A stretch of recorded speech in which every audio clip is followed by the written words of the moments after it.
សូមស្វាគមន៍មកកាន់សាលារបស់ខ្ញុំគឺសាលាជំនាញវេយ្យាករណ៍និងបកប្រែអូខេខ្ញុំថ្ងៃនេះខ្ញុំបរៀនអ្នកនៅរបៀបប្រើពាក្យ every ហើយនិងពាក្យ all every នឹងបកអំពីនេះណាបកថាទាំងអស់ឬក៏រៀងរាល់ពាក្យ all ក៏បកដូចគ្នាដែរ all បកថាទាំងអស់ឬក៏រៀងរាល់នេះខ្ញុំជាឲ្យកំមុខហើយទាំងអស់ឬរៀងរាល់អញ្ចឹងពីន័យហ្នឹងពីពាក្យហ្នឹងបកប្រែដូចគ្នាតែប្រើខុសគ្នា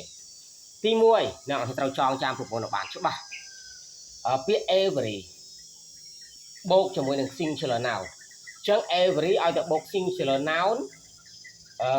ដែលមិនតាក់ទងទៅថ្ងៃខែឆ្នាំ every នឹងបកថាទាំងអស់នេះអ្នកនរគ្នាមើល every person ឃើញទេមនុស្សទាំងអស់ every book សៀវភៅទាំងអស់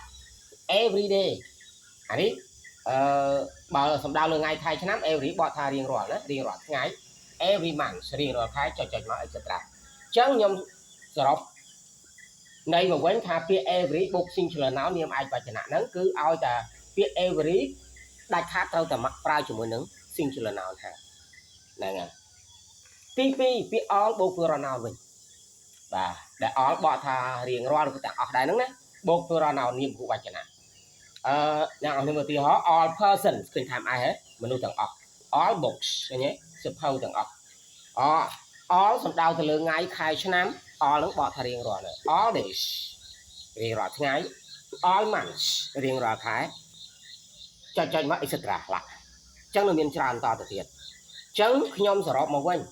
ចំពោះពាក្យ every និងពាក្យ all every ប្រើជាមួយនឹង singular noun នាមឯកវចនៈរីឯពាក្យ all ប្រើជាមួយនឹង plural noun នាមគូវចនៈអ្នកនរមើលកន្លែងសញ្ញាព្រួយដែលខ្ញុំដាក់ note ចំណាំពាក្យ every និង allហើយខ្ញុំប្រែឲ្យវាប្រែថារៀងរាល់ហ្នឹងប្រើសំដៅទៅលើថ្ងៃខែឆ្នាំនិងសប្តាហ៍អ្នកខ្ញុំមើលទីហោទីអត្រីទី1 every day រៀងរាល់ថ្ងៃឃើញទេ every month រៀងរាល់ខែ every year រៀងរាល់ឆ្នាំ every week រៀងរាល់សប្តាហ៍ចុចដល់ឡើងនៅមានតទៀតឧទាហរណ៍ត្រីទី2យើងប្រើ all ម្ដង all days រៀងរាល់ថ្ងៃ all months រៀងរាល់ខែall years រៀងរាល់ឆ្នាំ all weeks រៀងរាល់សប្តាហ៍ចុចមក etc ឡាខែអញ្ចឹងរបៀបប្រើពាក្យ every និងពាក្យ all ខ្ញុំបានបរិញ្ញាបត្រឲ្យហើយអញ្ចឹងអ្នកនរគ្នាយកទៅអនុវត្តចុះហើយអ្វីដែលសំខាន់ជាងនឹងទៅទៀតគឺអ្នកនរត្រូវចងចាំរូបមន្តឲ្យបានច្បាស់គឺ every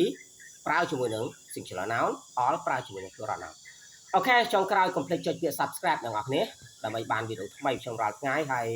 ជូនពរដល់អ្នកនរគ្នាជាភាសាសិស្សរបស់ខ្ញុំទទួលបានជោគជ័យក្នុងការសិក្សា